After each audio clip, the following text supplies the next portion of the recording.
Y importante el tema que estamos tocando y que vamos a tratar de ir construyendo juntas, juntos y juntas, porque es importante saber que y a ver, lo digo como desde las narrativas de verdades absolutas, suelen ser también muy cuestionables en torno al hablar de algo como el Estado, como una estructura única y verdadera en la que se nos ha inculcado vivir. Y lo voy a ir conectando también un poco con algunos de los temas que hemos abordado anteriormente, porque se relaciona mucho el tema del Estado como una estructura de orden y control que no solo va a arremetir contra una historia total de América Latina, sino que también va a seguir teniendo implicaciones en nosotras, nosotros y nosotros.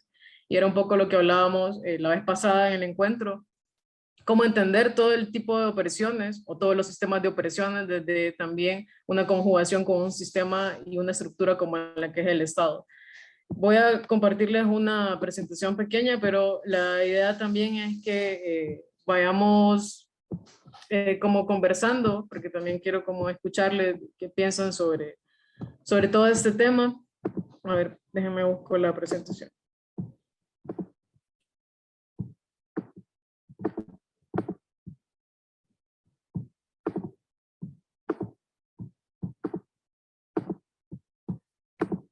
Me dicen si se ve, por favor. Sí se ve. Sí, ok. La idea es hablar un poco de la genealogía de un Estado colonial, justamente porque la idea es abordarlo también desde una mirada de colonial y saber qué es lo que hablamos o a qué hacemos referencia sobre el Estado. Y de acá que es importante ligarlo mucho con la historia, y no solo con la historia de Honduras, sino también con la historia de América Latina, de qué es lo que nos han contado sobre la formación del Estado, porque siempre, muchas veces en la centralidad del debate está el desarrollo del Estado, quiénes formaron el Estado, cuál es el concepto más apropiado que deberíamos de tener sobre el Estado. Y creo que más allá de lo teórico que podemos hablar del Estado, la idea también es que al final ustedes, todas, todos y todas, podamos construir de alguna forma un concepto propio nuestro de lo que creemos que es el Estado. Esta estrofa, bueno, la cuarta estrofa del himno nacional va a ser como muy importante. De hecho, todo el himno hace referencia a momentos históricos muy, muy precisos de Honduras, y ya sabemos que tiene connotaciones de todo tipo, racistas, sexistas, pero además también vuelve a colocar toda esta idea alegórica a ese momento en 1821 de qué va a pasar en este momento y cuál va a ser esa transición, pero además porque siempre nos los han planteado como una ruptura en la historia, y hablar de rupturas en la historia es como algo también bastante peligroso, porque sabemos que pues a nivel social la historia no pasa así, o sea, no es como que vas a arrancar la página de un libro y ya luego hay una ruptura. La historia va a estar hecha de procesos, y esos procesos los vamos a hacer las personas que habitan en ese momento y espacio en específico. Y sabemos que mucho de lo que sabemos de la independencia, que es lo que nos enseñan en la escuela, que es lo que nos enseñan en los colegios, aún en la universidad, es una historia casi que fallida, y que esa historia fallida la podemos ver en la actualidad. Entonces esa estrofa, la estrofa número 4 del himno nacional, de por 3 siglos tus hijos oyeron el mandato imperioso del amo, va a hablar de esto, ¿no? De ese momento de la independencia, pero que un día de gloria tu oído percibió poderoso instante, que allá lejos por sobre el Atlante indignado rugió un león, haciendo referencia no solo a la Revolución Francesa, y que esto se iba a tener como una referencia para América Latina, pero eso es lo importante que vamos a abordar en este espacio, y es por qué la centralidad de nuestra historia siempre se piensa desde el Estado. Y eso va a ser importante porque cumplimos, por ejemplo, entre comillas, 200 años de independencia, pero antes de eso es como, ¿qué onda? O sea, ¿qué es lo que pasaba antes de 1821? Y pocas veces se habla de qué pasaba antes de 1821. En esta parte vamos a ver de que va a haber una historia totalmente, no solo cambiada, sino que también robada. Y es necesario decirlo y nombrarlo, porque sabemos que partimos de un contexto y de una genealogía histórica donde la mayoría de nuestras realidades no solo han sido borradas, sino que también han sido controladas, donde el discurso en la actualidad, que no es coincidencia tampoco, que ahora en contexto político y electoral, una de las palabras más utilizadas sea la nación. Y esto va a relacionarse mucho con este momento. Entonces, saber que este abordaje que vamos a hacer ahora no parte de una centralidad de cómo se formó el Estado moderno desde Europa y cómo llegó a América Latina. Sí es importante hablar de esta invasión violenta, donde el capitalismo siempre, desde el momento que llegó a América Latina, ha tenido esa característica de expropiación, de violencia, pero además de control y homogeneización. Y eso fue lo que pasó en ese momento. No solo se dibujaron esas propias formas que habían de organizarse a nivel social en América Latina, sino que se va a contraponer desde este momento, y es importante decirlo, ese binomio entre civilización y barbarie. Y hablar de civilización y barbarie en este momento también en Honduras sigue siendo sumamente importante, sobre todo porque ahora pues los conceptos también se van acomodando en contexto, y es importante saber que el capitalismo se va a ir desarrollando, pero además va a ir modificándose de acuerdo al contexto. Y bueno, ahora vamos a hablar de desarrollo, ¿no? En este siglo XXI ahora hablamos de desarrollo, ya pues ya no está de moda hablar de invasiones, porque ahí la gente sí se escandaliza, ¿verdad? Pero cuando hablamos de desarrollo y lo vemos así como nos lo venden ahora, es como en realidad también pasó en este momento. Y este momento va a ser importante porque va a marcar la historia de América Latina para siempre. Y es algo de lo que ya hablábamos anteriormente, de la introducción de estos sistemas de opresión, del racismo. La colonialidad va a representar eso, o sea, la colonialidad como conceptualización que se ha hecho desde América Latina, parte de identificar esos sistemas de opresión que van a instalarse en este momento: el racismo, el sistema sexo-género, pero también el inicio de todo el robo que va a haber en América Latina para poder construir y seguir confabulando un capitalismo que se va a desarrollar en los siguientes años. Estos conceptos van a ser muy utilizados a lo largo de la historia, aún lo seguimos escuchando: patria. ¿Por qué hablábamos de patria en un inicio?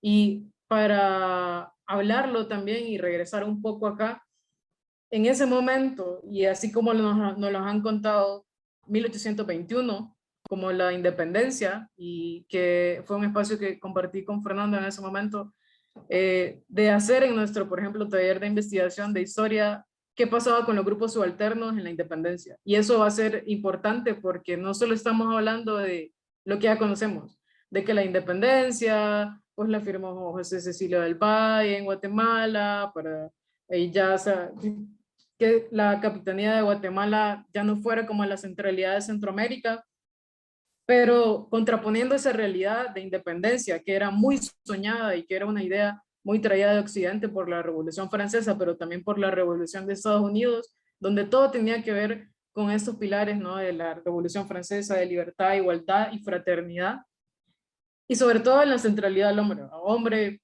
pues ya como le hemos mencionado, hombre blanco, cis, heterosexual y todo lo demás. Y eso va a relacionarse mucho con este momento, pero ya para 1811, 1812, los movimientos preindependentistas que van a estar en Honduras, y que pocas veces también se hablan de esos movimientos preindependentistas, van a estar sostenidos justamente por esos grupos subalternos, y esas son cosas que no se nombran. En ese momento los criollos se disputaban definitivamente no solo el poder político, porque no solo era que España se desligara como régimen de la colonia, sino que había una cuestión de poder económico.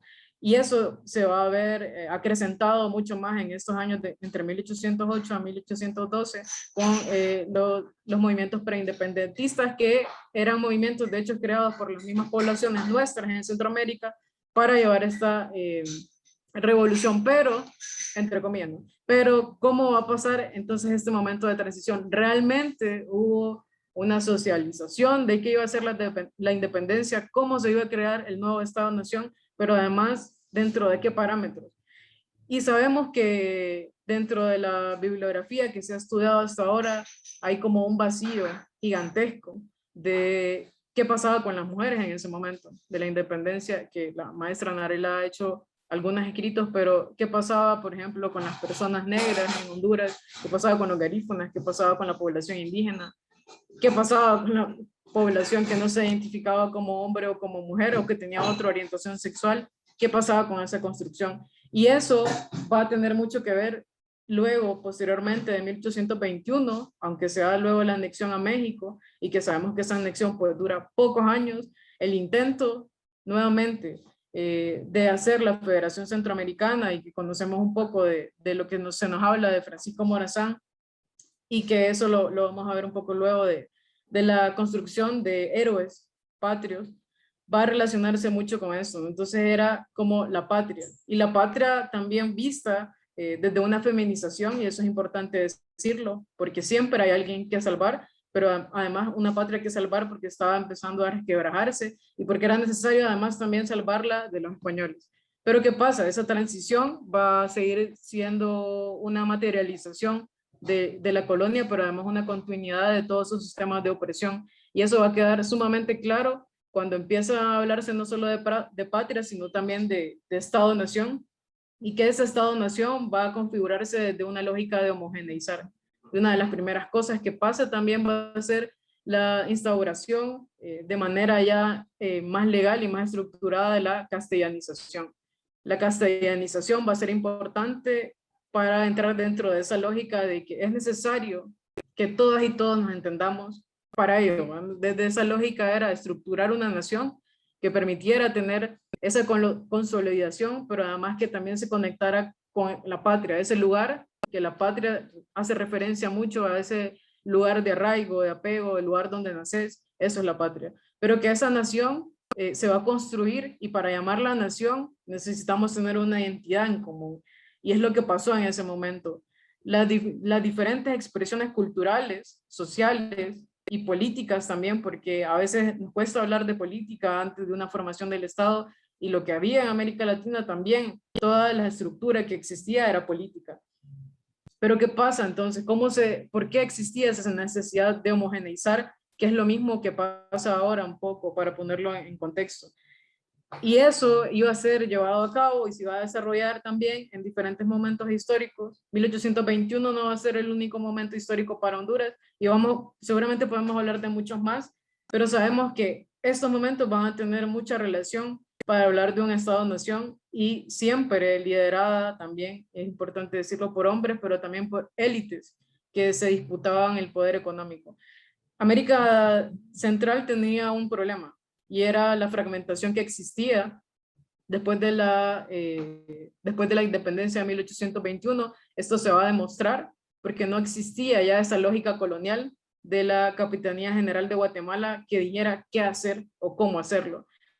Y además, si se quería abolir, entre comillas, todas estas políticas coloniales y este orden y régimen colonial, entonces, ¿qué es lo que iba a entrar? Y ahí es donde entra la discusión del Estado moderno y de la modernidad de Occidente como una única verdad, pues porque siempre Occidente fue la verdad absoluta y el desarrollo humano más grande que ha existido en el mundo, entonces por lo tanto era necesario implantarlo. Y esa idea va a viajar, y es importante decirlo porque pues las ideas también viajan, y va a llegar acá, por ejemplo, en momentos como no solo del unionismo, que en algún momento se planteó con Francisco Morazán, pero que en 1838 se va a disolver, y que nuevamente, otra vez, ¿no? Es como el mismo cuestionamiento. Bueno, entonces, ¿qué Estado queremos? ¿Qué nación queremos? Y siempre van a haber estas rupturas en el tiempo que no necesariamente tienen que ver con un cambio drástico de historia, sino que de actores. Y entonces luego pasamos de una federación que fracasó, y llegamos a 1876 con la reforma liberal.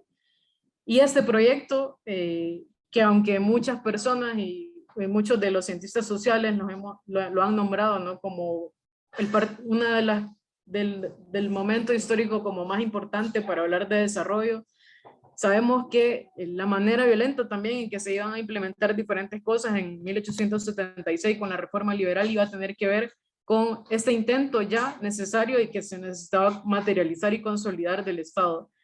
En ese momento no solo va a empezar a relacionarse la castellanización con la educación, pero además educación es para quiénes y hasta qué momento. Y sabemos que las mujeres en este momento de la reforma liberal no podían terminar todo su ciclo de educación porque hay un momento específico en el que tenían que volver a retomar ese papel de productoras y reproductoras, pero además de sostener el hogar.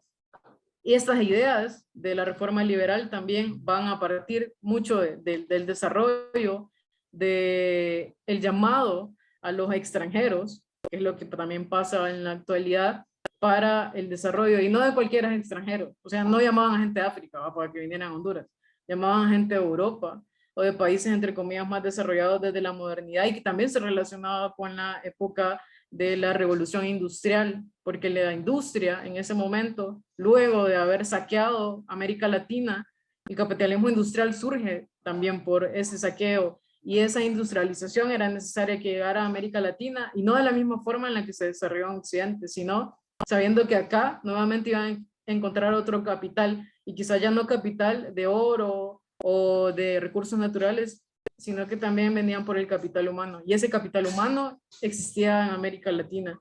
1876 también va a ser uno de los primeros momentos donde se va a discutir mucho las concesiones extranjeras.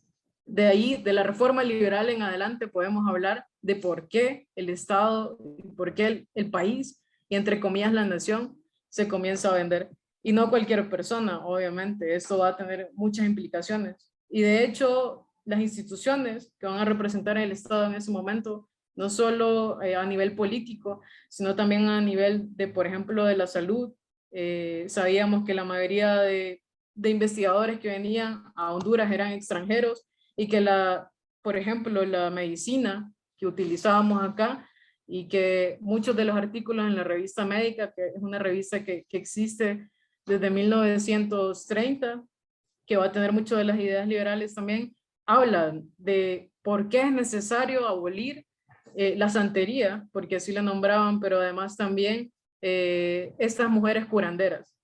Y hay un número de esa revista médica que es muy interesante porque dicen, la responsabilidad de que la natalidad de la niñez siga siendo tan grande es responsabilidad de las mujeres que siguen reproduciendo prácticas de curanterismo. Y esto va, si lo miramos en ese plano, en ese momento del Estado, del Estado-Nación del que se hablaba, no solo está hablando de la reproducción de la ciudadanía, sino también de cuál es la verdad ante la ciencia. Y la ciencia en ese momento, y aunque sabemos que puede ser discutible, por ejemplo, los avances, es qué tanto puede ser aplastante, pero además también qué tanto puede borrar una historia que sabemos que luego vuelve a calcarse y vuelve a tener sus mismas contradicciones. O sea, no por hoy tendríamos también esa contradicción de con qué curamos nuestros cuerpos.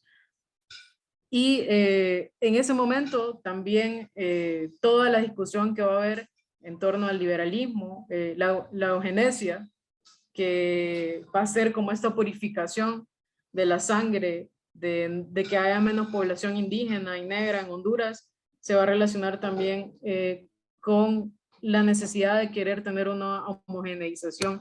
Así como hacemos a veces el mal chiste de que Costa Rica es la Suiza de Centroamérica, esa frase en realidad tiene actos muy violentos en la historia de Costa Rica por no solo hacia las personas indígenas, sino hacia las personas negras que fueron invadidas, saqueadas, pero además asesinadas. Esa historia de blanquitud tiene detrás una historia de violencia y racismo.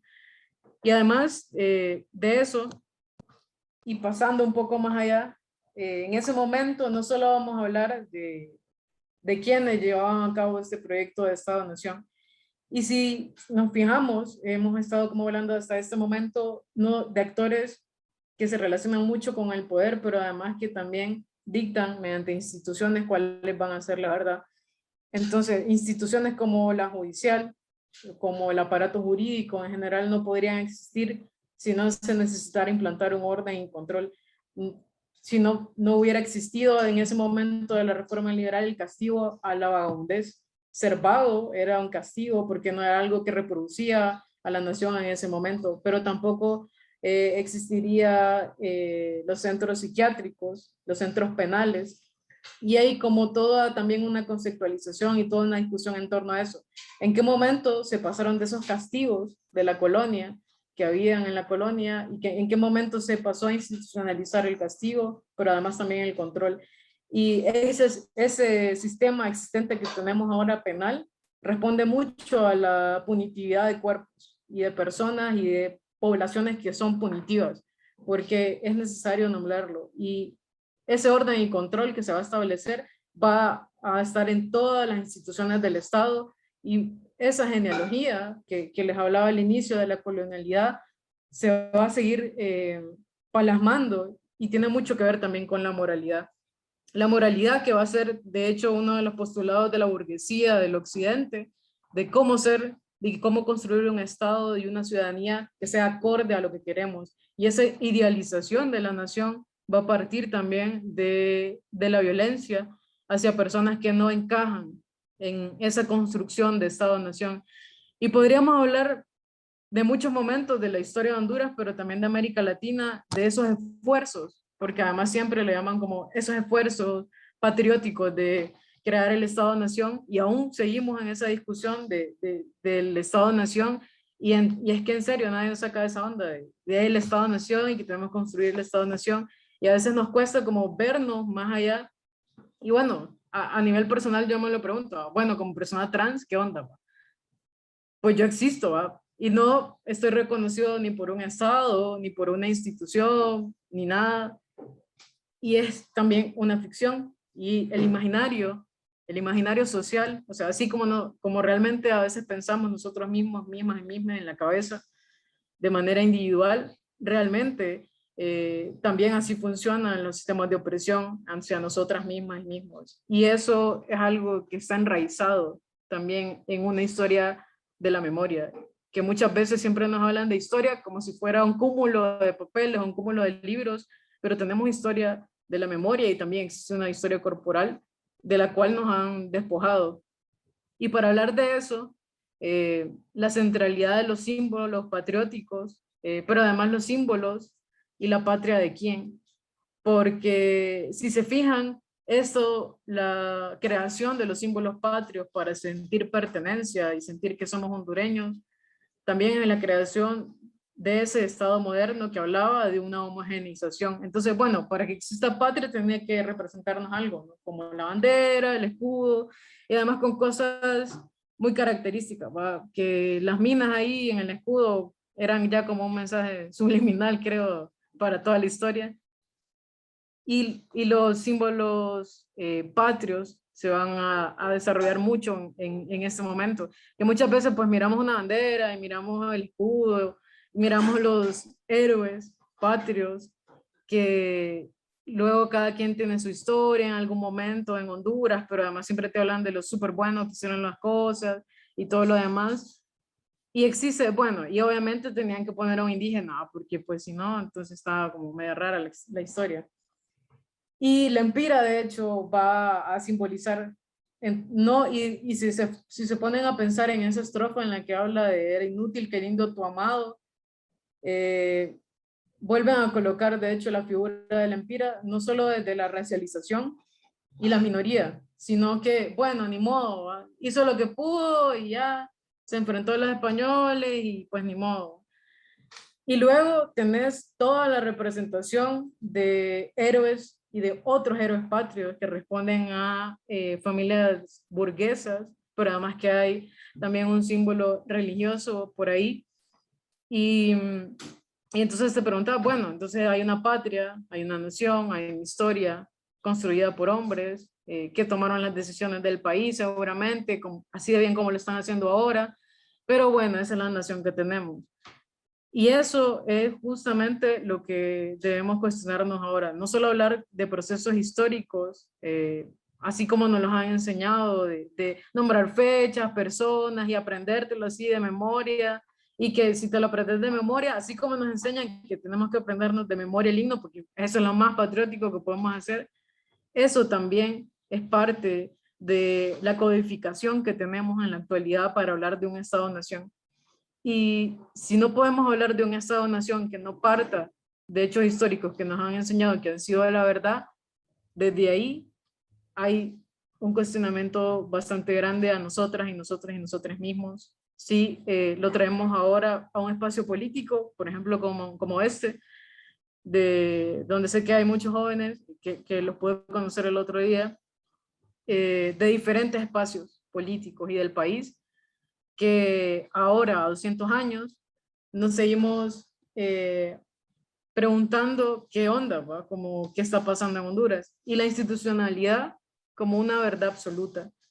Y esa es la apuesta también un poco del pensamiento decolonial, y muchas veces no confundamos como el pensamiento decolonial como una apropiación, porque yo como persona trans masculina mestiza no puedo apropiarme de una realidad que no me compete, pero sí puedo hacer una crítica desde la decolonialidad de un mestizaje que también fue violento, y puedo reconocer, de decir, bueno, soy mestizo, pero también detrás de mi historia de mestizaje hay violencia, y también dentro de mi historia de identidad de género hay violencia.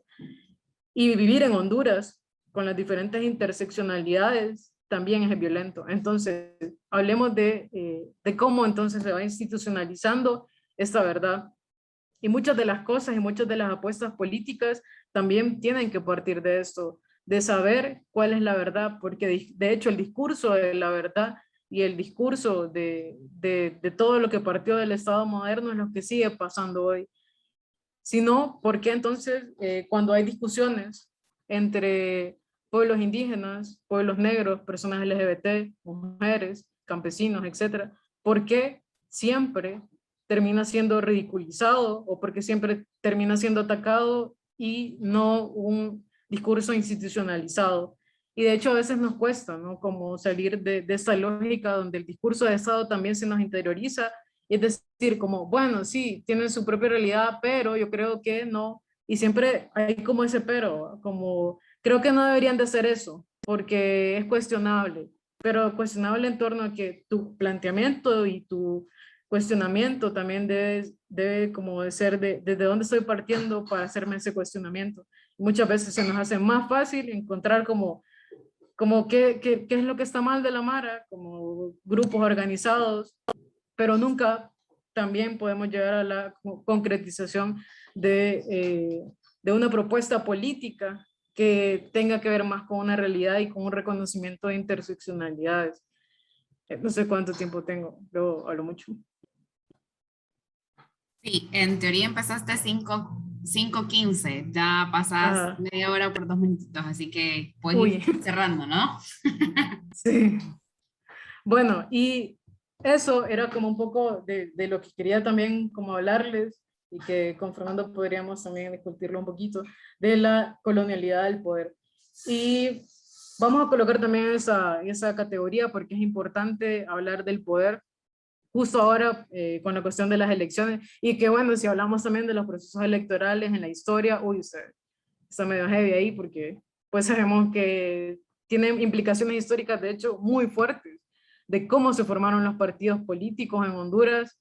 Es una discusión de hecho que también debería, de que es necesaria tenerla. Entonces, esta centralidad y lo que yo quería llevarles también al diálogo y que pudiéramos dialogar era que la centralidad no es el Estado partiendo de nuestra existencia, sino cómo nosotros hemos sido atravesados por esa institucionalidad, pero además por esa colonialidad del poder que se ha marcado hasta la actualidad.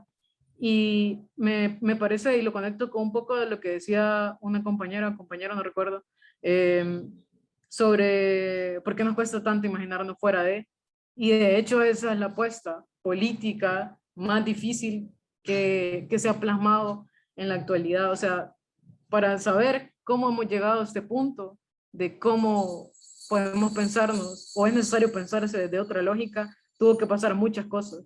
Tuvieron que pasar dictaduras en América Latina, tuvieron que pasar movimientos sociales en América Latina, pero además de eso, tenemos un siglo XXI medio atropellado, ¿va? Por 20 años que han pasado como un sinfín de cosas, y que en medio de una pandemia se vuelve como mucho más exacerbado todos como toda la violencia que puede marcarse en la cotidianidad. Y si ustedes salen, y yo creo que podría escucharle a cualquiera de ustedes, y hay una violencia cotidiana que también a veces nos cuesta como identificar, pero esa colonialidad del poder se marca. Y empiezo y cierro siempre hablando de la colonialidad, porque justamente parte, ¿no? de eso, de hablar del poder también en este proceso de elecciones, es qué poder construimos, qué poder queremos, porque también es cuestionar el Estado como una estructura de poder en la que si realmente inmersos dentro de esta institucionalidad, qué poder es el que vamos a tener, pero además qué poder queremos legitimar, porque la legitimidad en este momento va a ser otro tema de discusión. Después de 200 años, ¿quién legitima el Estado de Honduras? ¿Quién legitima el gobierno de Honduras? Entonces, así como hablábamos en ese momento de 1821, de minorías que ni siquiera fueron consultadas, ni mucho menos introducidas dentro de un proyecto político a 200 años, realmente existe una independencia, y no solo como cuestionamiento de si existe una independencia a 200 años, sino quién sigue legitimando el Estado-Nación de Honduras. Gracias. Gracias, Nail. Definitivamente el viernes termina cargadísimo con preguntas, respuestas, comentarios. Creo que has abordado los puntos torales que los compañeros, compañeras, compañeros presentaron en sus dinámicas iniciales.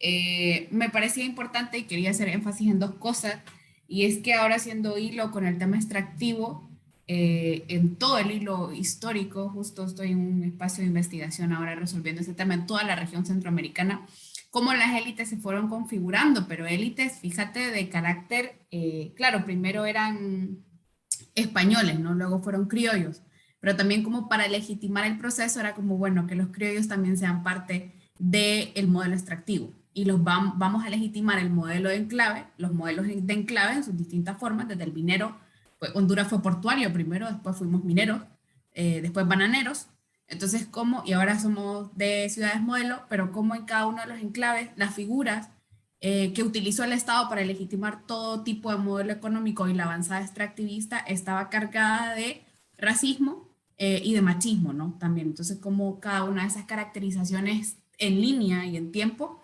también las puedes trasladar al extractivismo, las puedes trasladar a la historia de las mujeres, las puedes trasladar a la historia de las disidencias y cómo marcan, ¿no? Cada uno del desastre que tenés hoy por hoy de cada uno de los temas de relevancia a nivel, incluso la migración la puedes cruzar en esa línea, ¿no? Bien, entonces yo abriría, compañeros, compañeras, compañeros, el espacio de discusión para que podamos hacer preguntas, comentarios. Yo creo que habían varias, acá Marcela tenía varias, habían varios comentarios acá.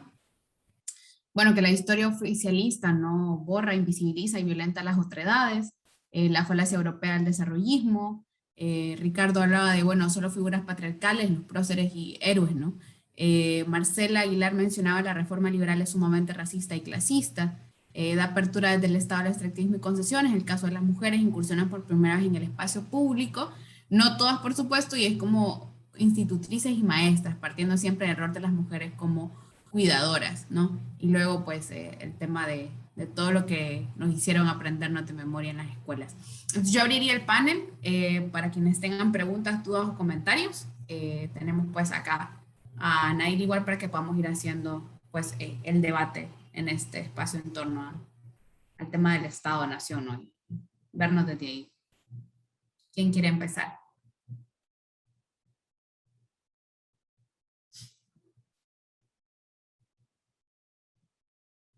¿Nadie?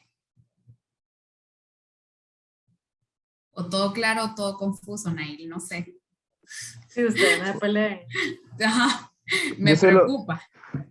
disculpen que me meta, solo quisiera añadir una cosita que me parece bien interesante, y es como diferenciar también en esos patrones eh, mundiales, digamos, en los que la modernidad se instaló.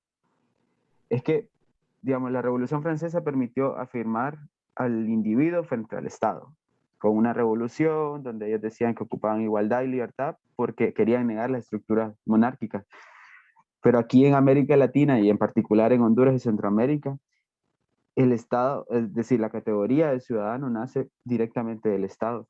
Y esa época que menciona Nail, la reforma liberal de 1876, toda esa generación impusieron una serie de reformas que buscaban integrar territorialmente y bajo una representación política a ese sujeto, ¿verdad? Que era blanco, que se buscaba que fuera letrado, que tuviera territorios y que era precisamente la ciudadanía y que ese ciudadano era el eje de esa transformación del Estado. Entonces, si nosotros vamos identificando desde las independencias hasta la fecha, han cambiado los patrones de ciudadanía, pero ¿qué es lo que ahora a nosotros nos representa como ciudadanía? Realmente todos y todas las personas que están en el territorio y que parecen estar integradas son ciudadanos. ¿Hay un ejercicio real de la ciudadanía o qué significa ser ciudadano? ¿Quiénes están fuera de la ciudadanía como un contrato que es profundamente colonial, ¿verdad? Esa es una pregunta que es interesante de cara al Bicentenario. Muy buen comentario, Fernando. Ahí yo igual sumaría el debate, por ejemplo, cómo fueron pensadas cada una de las reformas agrarias o los procesos de titulación de tierra que invisibilizaron los ejercicios colectivos, pero como también el ejercicio cooperativista, el ejercicio de modernizaciones agrícolas que pasaron por el Estado, sirvieron también para continuar perpetuando la exclusión, ¿no?, de mujeres, por ejemplo, en este caso de acceso a tierra, que también fueron parte de los procesos, y que ahí era una negación de la ciudadanía de las mujeres, ¿no?, en esos procesos. Bueno, pero no nos toca comentar a nosotros y a nosotras, sino a ustedes. Entonces, compañeros, ¿hay más compañeras, compañeros? ¿Preguntas, comentarios? Daniela. Buenas noches. Bueno, yo tengo una pregunta, no sé si me voy a salir un poco del tema, que es sobre esta idea, yo creo que sí me voy a salir del tema, sobre esta idea de los estados fallidos. A nivel histórico, los estados que se han establecido como democráticos, países como Chile, Argentina, son países con unas altas tasas de exterminio de las comunidades indígenas y pueblos originarios.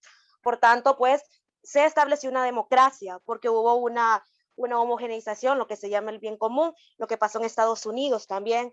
Pero, ¿por qué seguimos hablando de estados fallidos cuando los estados que no han sido fallidos son los que han tenido una necropolítica y un exterminio de los pueblos originarios más fuertes? Pero decimos que han sido los estados democráticos y los vemos como una imagen a seguir cuando ha sido una historia bañada de sangre. Y países como los nuestros, Centroamérica y también México, que se han llamado no fallidos porque ha habido una fuerza indígena que no ha podido ser exterminada totalmente. Entonces, realmente es necesario seguir hablando de estados fallidos, o más bien es una palabra que nos llega a confundir y a creer que la democracia como está es lo mejor, o hablar del desarrollo democrático.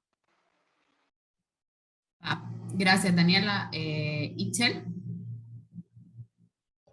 Bueno, ahí cuando hablaban de ciudadanía, de eso, de quién es ciudadano, ciudadana, ciudadane, bueno, o sea, yo me he preguntado si para ser ciudadano, al ser ciudadano yo tengo mis derechos y también mis responsabilidades.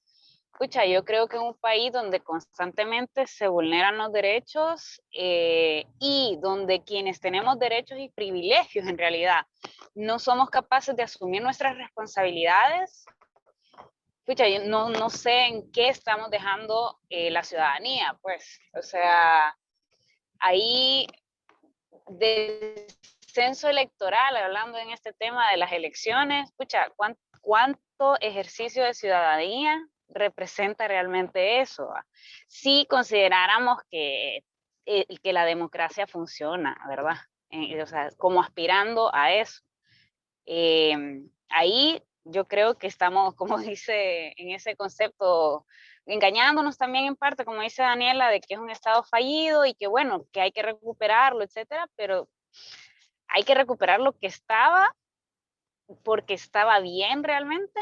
O sea, es un poco como lo que dicen en el movimiento de Chile, o sea, no queremos volver a la normalidad, porque la normalidad estaba mal, por ejemplo.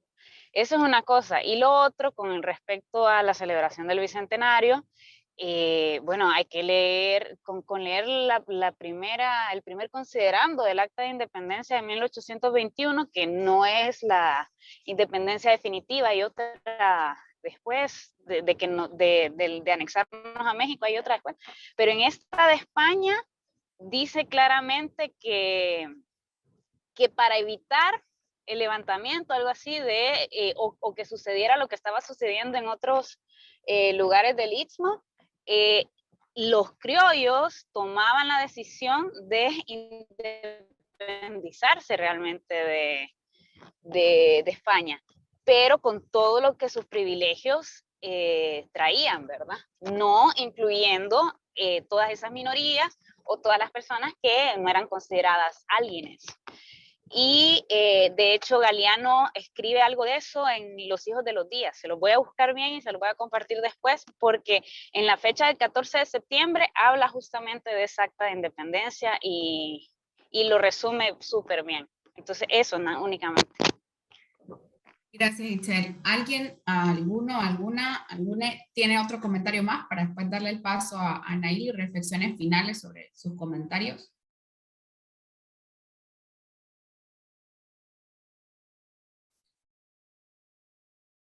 Bien, si querés, Nail, tus comentarios finales respecto igual a las provocaciones de las compañeras que participaron ahora en la ronda.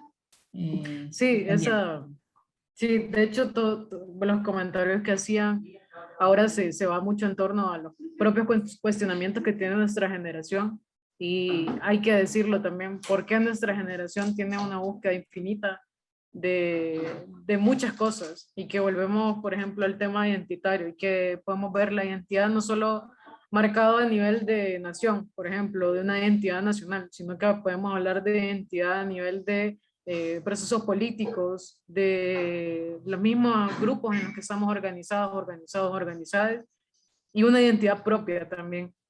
Y lo que decía Daniela también sobre la necropolítica y hablar de un Estado fallido, es necesario también colocarlo de en qué momento de la historia se nombran los Estados fallidos. Y ahí se va a conectar mucho con una historia de América Latina. Es casi como un poco lo que pasó con la Declaración de los Derechos Humanos. ¿En qué momento se tuvo que hablar de derechos humanos? ¿Después de qué acontecimientos históricos? Para poder delimitar como, bueno, que ya, ustedes se pasaron, ya va. Hablemos de derechos humanos. Y lo mismo pasa también con la creación y la conceptualización de los estados fallidos. ¿En qué momento hablamos de estados fallidos? Y para hablar de ciertas cosas, porque es muy importante, por ejemplo, cuando hablamos de historia y memoria, es muy diferente hablar de una historia oficial, como lo decía Marce también, y es eso, la memoria también tiene mucho, como tiene todavía un eco, y sigue teniendo un eco muy grande en la actualidad, y hablar de memoria, historia, es totalmente distinto.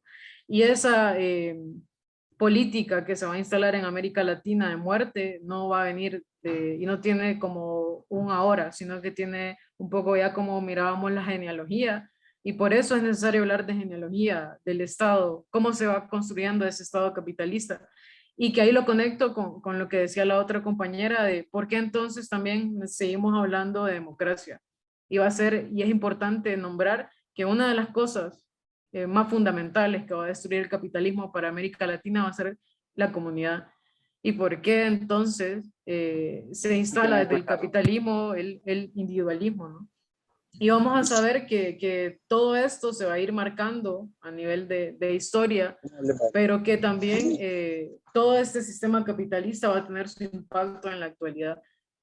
Y hablar de esa individualización también es como hablar de la Constitución de la República. Cuando esos apartados de todas y todos somos iguales, ustedes saben que no es real, pero es necesario nombrarlo para poder crear un sentido común, pero además un sentido simbólico de nación y ciudadanía. Y ese concepto de ciudadanía, y como lo decían ustedes, deberes y responsabilidades, porque además esa construcción sumamente paternal de decirte qué puedes hacer y qué no, porque si no entonces estás castigado, porque ahí está entonces la institución jurídica, pero además también la institución policial, pero además también la institución médica, que te enferma si es necesario para decir que lo que estás haciendo está mal. Y todo esto se va a conectar entonces con nuestro ahora. Y eso es lo que ahora nos planteamos y nos seguimos cuestionando, ¿no? ¿Qué es lo que va a pasar entonces si tenemos 200 años y aún sentimos que no ha avanzado en nada, pero que además se siguen reacomodando piezas de un sistema capitalista a nivel global que sigue siendo sumamente funcional, y que cada vez la desmovilización de los movimientos sociales sigue siendo muy marcado, también es muy preocupante. Y no por eso también todo lo que ha pasado actualmente en Honduras se desliga de toda esa historia. Y de hecho, ustedes pueden hacer también, podríamos hacer una discusión de análisis de redes, de qué familias son las que siguen, pero además qué historia tienen en los procesos históricos anteriores, y realmente es asombroso, ¿no? Cómo han llegado a tener todas estas discusiones, pero además es importante decir que es importante Dios para la patria. Y si Dios es la centralidad, entonces todo está bien. Y esa es otra de las cosas que está muy marcada. Es como, y pasa también en la cotidianidad, ese arrastre colonial de la religión en nuestra mentalidad es de decir, bueno, estamos mal, pero bueno, si hacemos una oración, con el respeto de las compañeras y compañeros creyentes que puedan haber, sabemos que va a estar bien. Y ese discurso, por ejemplo, del actual gobierno que se ha sostenido sobre fundamentalistas religiosos no es ninguna coincidencia. Que sea casi un discurso mesiánico de que vino a salvar a Honduras o que ha salvado a Honduras de una catástrofe tampoco es una coincidencia. Si no por eso, entonces no se habría vuelto a prohibir el matrimonio igualitario en enero de este año y el aborto, porque tiene que ver con temas de ciudadanía. Pero entonces, ¿por qué ahí sí importa hablar de la ciudadanía? Porque entonces estás hablando de una reproducción que ya no va a ser sostenida por las mujeres, pero además estás hablando de una cuestión de moralidad, de una moralidad que va a ser atravesada por personas LGBT, que no van a generar una reproducción de la que acostumbramos a llamar familia, ¿no? De la institución de la familia, que también es otra institución del Estado. Y bueno, podríamos como, sé que podríamos como seguir teniendo muchos cuestionamientos, pero siempre el tiempo, entonces por ahí lo dejaría.